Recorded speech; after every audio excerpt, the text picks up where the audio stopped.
This isn't much more than £150. 20 years ago, I couldn't have bought computing power like this VIC-20 for under £250,000. With the right add-ons, it can control my central heating if I wanted to, it can teach Peter or play games with him, can act as a home word processor or play me at chess. It wouldn't beat Bobby Fischer, but it beats me. This little machine is the letter on the brick, and the letter on the brick makes the writing on the wall.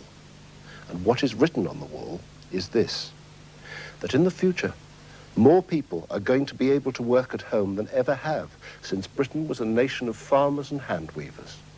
And the loom in every cottage will be a computer. I can find, first of all the back orders, and then ask it for all of the back orders with covers. And it will search through about 100 back orders and find Kango Wolf, want a silent type cover. We can move on and find another one. We've got Munford here who wants an Epson cover. So within an hour of the goods coming in, if we go through the system, we can send them out. What's it like working in the back room of a house in London? Well, it certainly has many advantages. I mean, there's no travelling or anything like that. It's very convenient from the point of view of having jobs which may be long-running jobs that you can set in motion on the machine. For instance, statements, they take 4 hours to run. You can set them running and go and have a cup of tea, well, you can go to bed. Basically, you can disappear for the night while it is printing out statements. At one stage, 7 or 8 of us working here, and they were living here. The business now has split off into 2 parts. Up in Lancashire, they've now got 10 or 12 people. Still, they're working from home. They've got a large bungalow, and half of the place is set aside for stock and offices and things like that. We're still down here, using the place as, a home and as an office. We use our own equipment to talk or communicate with the Apples up in Lancashire. So we can send them information about our stocks. They can send us information about... How is that information sent? I mean, is it... Well, it just comes off of the machine where it's been down here, we're using it, and then every now and again we decide to use the telephone system using the modem, which transmits it up to Lancashire. Can we see that working? Control, file transfer F. I'm going to be on receive. Right. I'm in receiving mode. Right. So we're able to tell them what we would like sent to us. We're able for them to tell us what they would like us to send out to their customers, because we've got the stock. And so we can generally keep communications going using the Apples here and the Apples there and the telephone lines. So really the secret is the technology means the location doesn't matter? Right, yeah. It's made a tremendous difference. You are able to operate from the back room of a terraced house. And in another terraced house in North London, the young composers Richard Attry and Alejandro Viñao are creating the computer music for our video production. Bow, wow, wow, in the middle, right? So you'll have the one that is bow, the one that is wow, and the one that is wow, wow, wow. Closing and opening. Yeah, so wow, wow, wow must be like that, must be up and down. Right, so it would look like that as well, if I can draw it.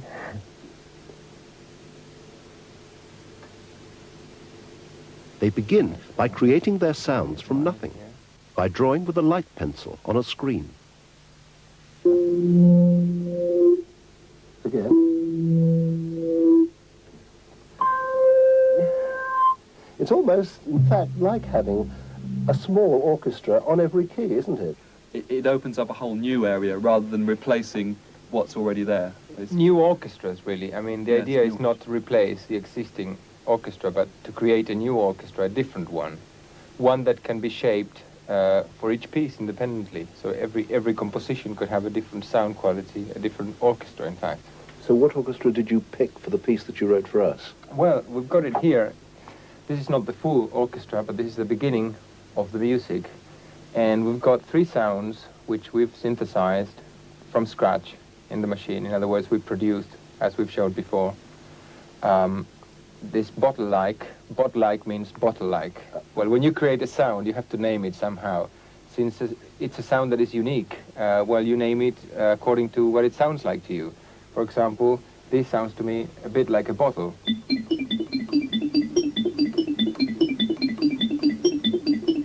If you compare that to, for example, the new sound, the one we've called new. Oh yes, it looks different. Right, that one has all sorts of spikes, which means that it's constantly changing throughout the entire sound, as opposed to the other one, which was just in the very beginning. Now, if we connect that sound to the keyboard,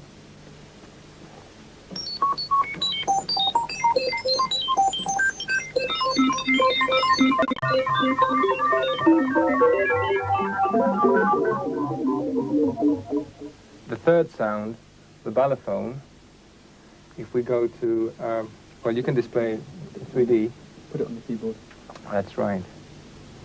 And that's the other sound. It has that African wooden quality to it. And that's a three-dimensional display of that. You see how complex it is.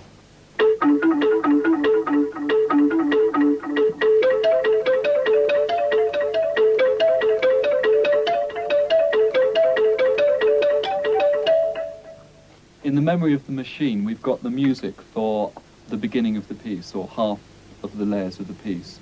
All I have to do to play it, we could play it on the keyboard if we wanted to, but all I have to do now is just press one button, and hopefully it should start playing. There it goes. This is the theme music for the film.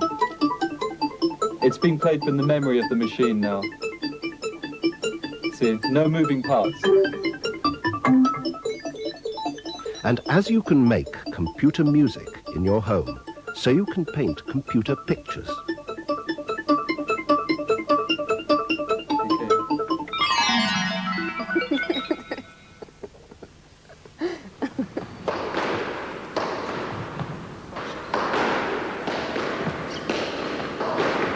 The North Herts District Council has developed its own private U-data system. Simply what it is, we have a £3 million leisure centre which is recently opened, and as part of the development of the leisure centre, the council agreed to provide a computer service for booking and for information. The social impact of this type of information for the public has got to happen. It might be 1 month, 1 year, or 5 years even. Without question, people will wonder how they existed without it. I mean, we already have the makings of any view data network, principally because a lot of people have telephones and most people have television sets. It's a very, very simple link between the two to enable you to get information when you want it, how you want it, and in the comfort of your own home. So little Jonathan Barrett just had a conversation with a computer from home. He booked a squash court and he had it confirmed. And his father might just as well have booked a holiday abroad after having seen a video picture of the hotel bedroom and a view of the beach. Or he could have gone shopping, first having checked his account at the bank. But more important still, using a system such as Prestel, one can get access to many different sources of information. For example, you could press 882.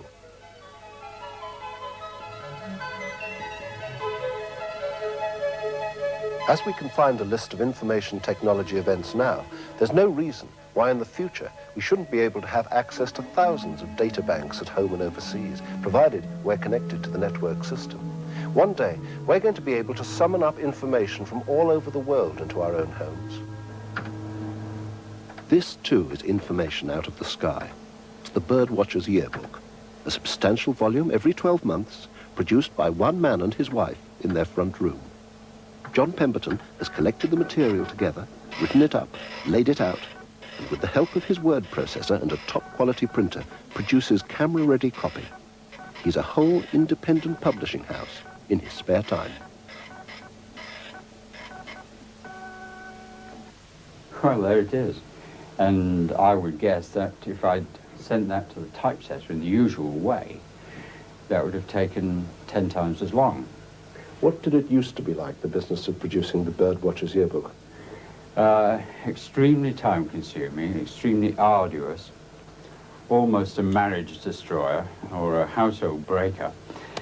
I mean, you can liken the first edition of the Birdwatcher's Yearbook, by the time we finished it, to an endangered species. If we'd not had this new equipment, then it would have died. The problems involved are largely of updating, of gathering an immense amount of information from a huge variety of sources, processing that, reorganizing it and formatting it in such a way that it can be presented in published form for people to access easily. And this enables me to do it. The Birdwatcher's Yearbook is contained in there. What that is, in fact, is a database. It could well be, with the development of technology and computers in the home, that we could be an information provider on such as Prestel, which would mean that instead of people buying a hard copy Birdwatcher's Yearbook, they would be able to key in on their keypad at home, and this information would come up on their television screen. But it wouldn't feel the same for you, the editor, would it? It wouldn't feel the same for me, but my belief is in the value of communication, of transmitting information. As a librarian, librarians didn't invent printing from movable type, they didn't invent paper, but still we use them in order to communicate information from ages past to the present and into the future. We didn't invent these, but we're the people who are promoting them and exploiting them and harnessing them for use. So I go along with computers. So now I'll be able to work, I'll be able to produce the Birdwatcher's Yearbook, and I hope be able to do some birdwatching.